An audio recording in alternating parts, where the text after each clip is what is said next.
In this video, I'll show you how to use advanced filter in Excel. If this video helps you, please consider subscribing my YouTube channel and liking the video. So I have this table and I want to filter out the data on the basis of percentage and month, and in this case we are going to use the advanced filter. So I want percentage greater than 70, so I'll just type the greater than symbol and type 70 right here, and month should be January, so I'll just type here Jan. Now open any other sheet, and right here we have to click on the data tab at the top, then click on advanced. Now here we need to set it on copy to another location. Click on list range, and here we need to give them the range of the whole table.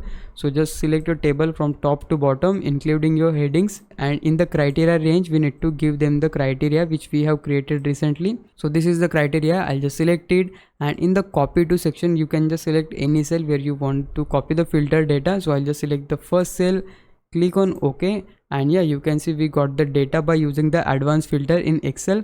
Now if you think I was a big help, can you please subscribe me? If you do, I would really appreciate it. But for now, thanks for watching. Bye bye.